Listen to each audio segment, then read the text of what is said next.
Hello everyone, कैसे आप। मैं आपको वेलकम करता हूँ अपने इस यूट्यूब चैनल पे।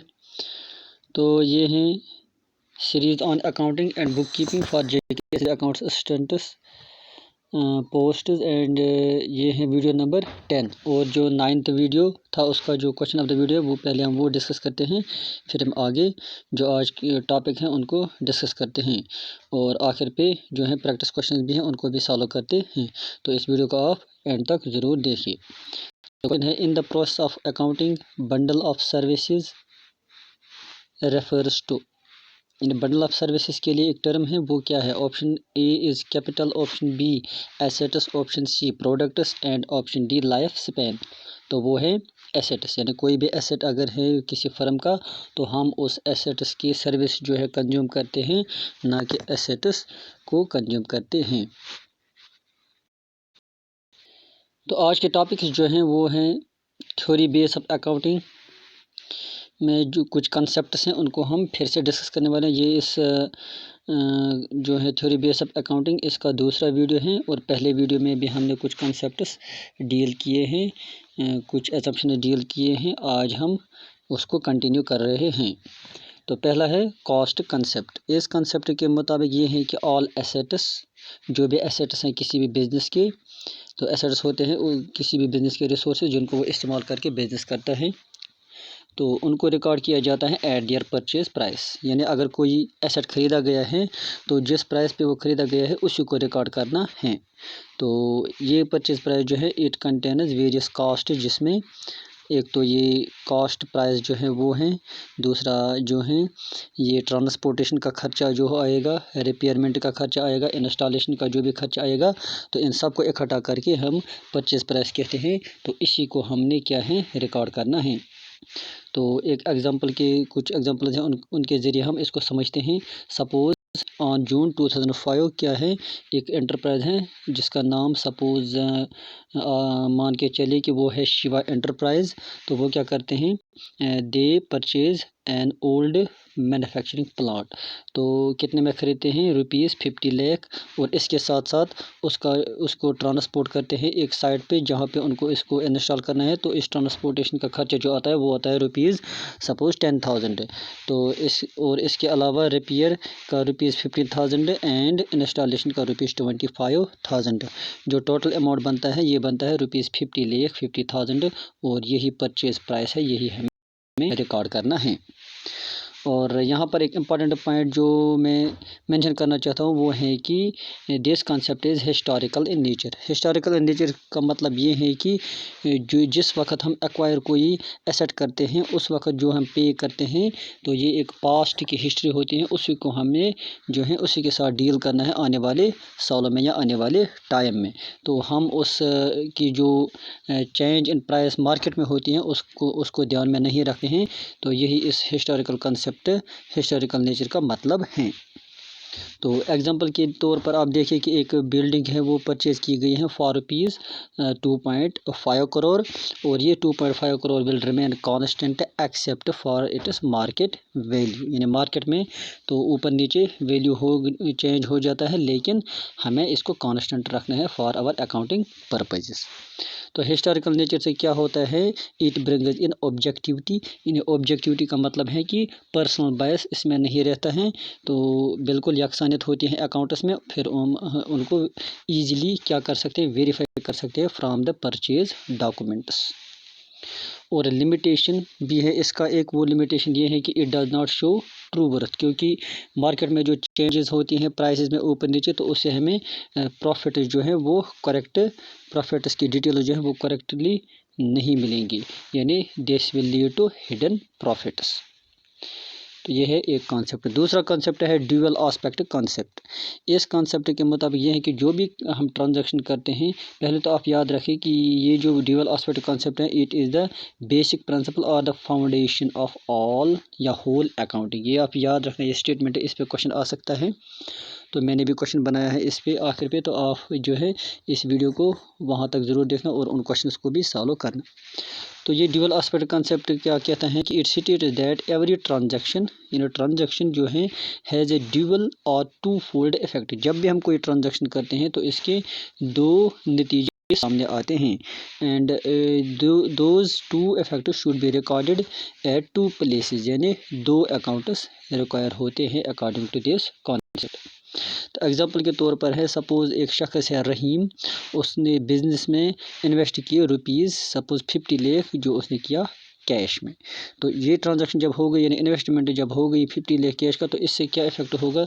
एक इफ़ेक्ट ये होगा कि जो एसेट्स है बिज़नेस के जो कैश में आए हैं इन्वेस्ट करके 50 लाख, वो क्या है, वो हो जाएंगे इंक्रीज़। और एट द सेम टाइम क्या होगा, एक और इफ़ेक्ट होगा कि जो ओनर है बिज़नेस का, तो उसकी जो इक्विटी है यानी शेयर या हम जिसको कैपिटल कहते हैं, वो भी उसी वक्त इंक्रीज़ हो जाएगा बाय द सेम 50 लाख। तो इसका मतलब दो अकाउंट्स जो रिक्वायर है वो है कैश एंड कैपिटल अकाउंट। यही है ड्यूअल एस्पेक्ट कॉन्सेप्ट। तो कुछ और एग्जांपल्स हैं, उनको भी हम डिस्कस करते हैं। तो जो सेकंड एग्जांपल हैं to understand this dual aspect concept, वो है कि एक फर्म जो परचेज़ करते हैं कुछ goods for rupees 10 lakh cash में, तो उससे क्या होता है, एक तो एसेट्स यानी जो इस वक्त स्टॉक ऑफ गुड्स बन जाते हैं वो इंक्रीज़ हो जाते हैं, और एट द सेम टाइम जो कैश था 10 लाख वो डिक्रीज़ हो जाता है, यानी एसेट्स इन कैश वो डिक्रीज़ हो जाता है और assets in the form of stock of goods increase. तो ये दो इफेक्ट्स इस ट्रांजैक्शन से आते हैं। सिमिलरली एक फ़र्म जो है वो परचेज़ करती है एक मशीन फॉर रुपीज़ 30 लाख, लेकिन ये कैश में नहीं बल्कि क्रेडिट में यानी कर्ज़ा लेकर। तो इससे क्या होता है, एक तो एसेट्स यानी जो मशीनरी इस वक्त एसेट बन गया वो तो इंक्रीज़ हो जाएगा, और एट द सेम टाइम जो लायबिलिटी है यानी कर्ज़ा है जो क्रेडिटर को इसको देना है वो भी इंक्रीज़ हो जाएगा बाय दिस 30 लाख अमाउंट। तो this happens for all business trans, यानी ये ड्यूअल एस्पेक्ट कॉन्सेप्ट है, जो भी ट्रांजैक्शन हम करते हैं ये उन सब के लिए अप्लाई होती है। और एक इक्वेशन है जो है फंडामेंटल अकाउंटिंग इक्वेशन, ये इस ड्यूअल प्रिंसिपलिटी को इसको एक्सप्रेस करने के लिए है, और ये आपको याद रखनी है almost throughout whole accounting. तो ये इक्वेशन है कि एसेट्स और equal to liabilities plus capital, ये याद रखना, accounts equal to liabilities plus capital. तो लायबिलिटीज़ होते हैं दिस ये equity of outsider and capital means equity of the owner. और एक और बात जो है, ये जो core, it is the core of double entry system, जो भी डबल एंट्री सिस्टम हम अकाउंटिंग में करने वाले हैं या अपनाते हैं, तो वो इसी कॉन्सेप्ट के बेस पे हैं। फिर है एक और concept, that is revenue recognition या कहेंगे रेवेन्यू रियलाइजेशन कॉन्सेप्ट। इसके मुताबिक आपको पहले दो टर्म्स को अंडरस्टैंड करना है, वो एक तो सिंपली रेवेन्यू और दूसरा रेवेन्यू रियलाइज्ड। तो रेवेन्यू जो है, जो भी हम रिकॉर्ड करते हैं अकाउंट बुक्स में, वो होता है रेवेन्यू रियलाइज्ड, ना कि सिंपली रेवेन्यू। तो रेवेन्यू क्या है, it is the gross inflow, यानी जो टोटल इनफ्लो ऑफ कैश है, जो भी कैश जो है जनरेट हो जाएगा from sale of goods and services, और interests and royalties and dividends इन रिसोर्सेज से भी जो जनरेट होती है इनकम, उसको कहते हैं रेवेन्यू। लेकिन रेवेन्यू रियलाइज्ड का मतलब जो हो गया कि जब हम गुड्स सोल्ड करते हैं या सर्विसेज को जो है अदा करते हैं, तो जो रेवेन्यू उस वक़्त लीगली रिसीवेबल बन जाता है वही कहलाएगा रेवेन्यू रियलाइज्ड। तो ये लीगली रिसीवेबल मतलब हो गया कि कानूनी तौर पर आप उसके हकदार होते हैं। सपोज़ आपने 2000 या 2019 में क्या किया, जून 2019 में आपने एक एसेट यानी एक ट्रैक्टर ख़रीदा अपनी कंपनी के लिए। तो आपने क्या किया, उस डेट पे अगर आपने उसको पैसे नहीं दिए, नेक्स्ट मंथ में दिए, लेकिन जब आपने वो ट्रांजेक्शन किया, यानी जब जिस वक्त वो इवेंट हो गया, यानी आपने ट्रैक्टर ख़रीदा, एग्रीमेंट किया, तो उसी वक्त से वो लीगली रिसीवेबल वो अमाउंट बन गया। तो ये अलग बात है कि आप वो अमाउंट उसी वक्त लें या आपने एडवांस लिया हो या आप बाद में लें, लेकिन वो अकाउंट बुक में रिकॉर्ड हो जाएगा। तो यही है रेवेन्यू रियलाइज्ड। लेकिन इसमें कुछ एक्सेप्शंस हैं, जैसे कि कुछ कॉन्ट्रैक्ट्स होते हैं, सपोज़ कंस्ट्रक्शन वर्क में कुछ कॉन्ट्रैक्ट्स होते हैं जिनको लंबे समय के लिए जो है पूरा किया जा सकता है, यानी उसमें अकाउंटिंग ईयर नहीं होता है, अकाउंटिंग पीरियड 1 साल नहीं होता है बल्कि 2-3 साल भी होते हैं। तो उसका एक कॉन्ट्रैक्ट बाज़ाब्ते होता है, और उस कॉन्ट्रैक्ट के मुताबिक कुछ प्रपोर्शनेट कुछ पोर्शन ऑफ अमाउंट जो हैं वो लेना पड़ता है according to the terms of the contract, और वो जो प्रपोर्शनेट अमाउंट है वही कहलाएगा रेवेन्यू realized। और सिमिलरली अगर आप goods when goods are sold on hire purchase, जब किराए पे गुड्स जो हैं दिए जाते हैं तो फिर वो हो क्या लिया, वो हायर जो है वो इंस्टॉलमेंट्स में लिया जाता है, तो that instalments are treated as realised. एक और कॉन्सेप्ट है दैट इज़ मैचिंग कॉन्सेप्ट। इस कॉन्सेप्ट के मुताबिक अगर एक अकाउंटिंग पीरियड में आपने क्या करना है, डिटरमाइन करना है प्रॉफिट या लॉस ऑफ एनी फर्म और बिजनेस यूनिट, तो आप क्या करोगे, आप रेवेन्यू को डिडक्ट करोगे एक्सपेंसेस, रेवेन्यू से डिडक्ट करोगे एक्सपेंसेस, तो वहाँ से आपको मिलेगा प्रॉफिट या लॉस। तो इस रेवेन्यू और एक्सपेंसेस के बारे में क्या है कि दे शुड मैच, यही है मैचिंग कॉन्सेप्ट। मैच कैसे होंगे, एक तो ये सेम पीरियड अकाउंटिंग पीरियड के होने चाहिए और इन द सेम फॉर्मेट जो है बने हुए होने और सेम कंपनी के होने चाहिए, यही है मैचिंग कॉन्सेप्ट। और इसमें आप जो है रेवेन्यू रिकॉग्निशन कॉन्सेप्ट जो अभी आपने पढ़ा उसको भी इस्तेमाल कर सकते हो, यानी आपने अगर इस वक्त यहाँ पर रेवेन्यू रियलाइजर और रेवेन्यू और एक्सपेंसेस रियलाइजर यहाँ पर पिक्चर में आएगा। और उसके बाद है फुल डिस्क्लोजर कॉन्सेप्ट।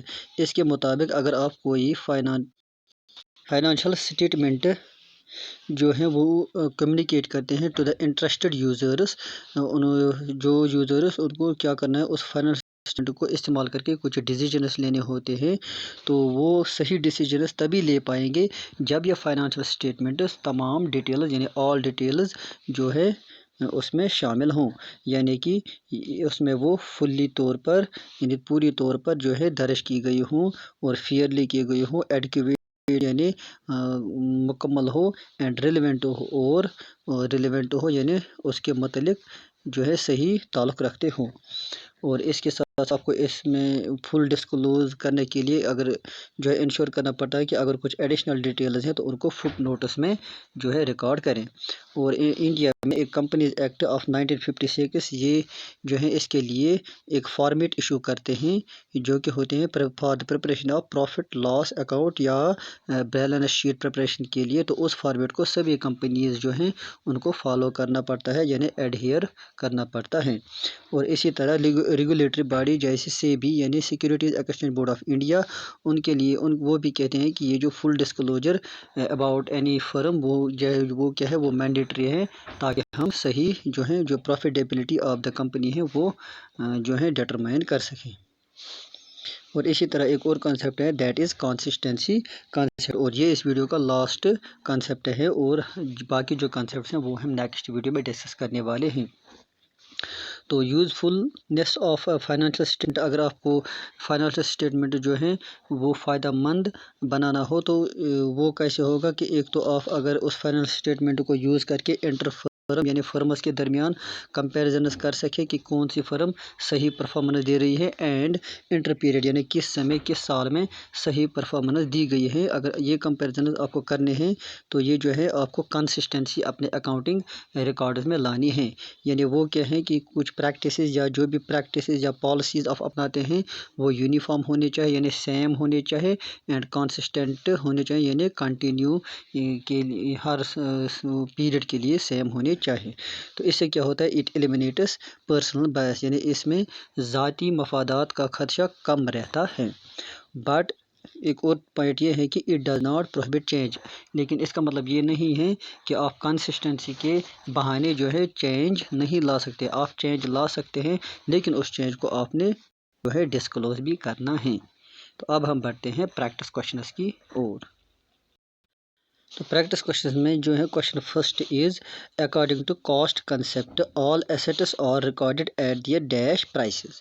तो आपने वीडियो गौर से देखा होगा तो ये आंसर आएगा। अगर आपको किसी क्वेश्चन का आंसर अपने आप नहीं आता है तो इसका मतलब आपने वीडियो गौर से नहीं देखा है, तो आप ये जो है वीडियो को पॉज कर ये जो है रिवर्स करके दोबारा से देखें तो आपको ये समझ में आ जाएगा और आप आंसर खुद कर सकते हो। तो इसके ऑप्शन जो है वो है सेलिंग, परचेज, रिटेल, होलसेल। तो किस पे रिकॉर्ड करते हैं किस प्राइस पे, तो वो है परचेज प्राइस, ये है कॉस्ट कंसेप्ट के मुताबिक। और second question is the main limitation of cost concept. यहाँ पर एक और पॉइंट है, ये सिर्फ कॉस्ट कंसेप्ट नहीं बल्कि हिस्टोरिकल नेचर यानी limitation of historical nature of cost concept is that does not show true worth of the asset and hence leads to what? Option A is hidden price, option B hidden value, option C hidden profit, option D none. तो वो है hidden profit. फिर है question third, name the concept which is the foundation और basic principle of accounting, यानी वो कौन सा कॉन्सेप्ट है जो बुनियाद है पूरी अकाउंटिंग की. तो option A dual aspect concept, option B cost concept, option C matching concept and option D consistency concept. तो वो है ड्यूअल एस्पेक्ट कॉन्सेप्ट. तो क्वेश्चन ये भी आ सकता है कि जो डबल इंटरेस्ट सिस्टम है वो किस कॉन्सेप्ट से माखूज है या किस कॉन्सेप्ट से एक्सट्रैक्ट किया गया है. तो वो भी यही ड्यूअल एस्पेक्ट कॉन्सेप्ट है. फिर question four is the fundamental accounting equation is expressed as. Option A liabilities equal to assets plus capital, option B assets is equal to liabilities plus capital, option C capital is equal to assets plus liabilities and option D none of them. तो वो है option B assets is equal to liabilities plus capital. फिर question of the video, इसका answer मैं चाहता हूँ कि आप कमेंट बॉक्स में दें. मैं हर वीडियो में आपसे इसका आंसर कमेंट बॉक्स में चाहता हूँ. अगर ये आपको एक नज़र से एक बार वीडियो देखने से नहीं समझ आता है तो आप वीडियो को 1 2 3 बार जब देखेंगे तो आपको समझ में आ जाएगा. तो क्वेश्चन क्या है कि revenue is assumed to be realised, यानी कब रेवेन्यू रियलाइज्ड है. When. Option A legal right to receive it arises, option B goods and service are sold, option C revenue is actually received, D all of them. तो इसका answer मैं आपको next video में दूंगा, लेकिन आपके लिए मैं छोड़ूंगा कि आप इसको कमेंट बॉक्स में इसका आंसर दें. बाकी ये वीडियो पसंद आया तो इसको लाइक करें, शेयर करें अपने दोस्तों के साथ, अदर जो है मीडिया में यानी सोशल मीडिया चैनल्स में. और अगर इस चैनल को अभी तक सब्सक्राइब नहीं किया तो इसको सब्सक्राइब करें, वो फ्री हैं. और बेल आइकन पे भी दबाएं ताकि आपको जो भी नेक्स्ट वीडियो में अपलोड करो उसकी नोटिफिकेशन आपको सबसे पहले मिलेगी और आप फिर जो है अपनी प्रिपरेशन जारी रख पाओगे. और बाकी मैं इस चैनल पे और भी सीरीज़ है जैसे कंप्यूटर एप्लीकेशन है या कश्मीर हिस्ट्री है, वो भी मैं उस पर भी कुछ वीडियोस बनाए हैं. तो अगर आप इंटरेस्ट रखते हैं तो इस चैनल को आप सब्सक्राइब करेंगे तो फ़ायदा आपको मिलेगा. बाकी शुक्रिया.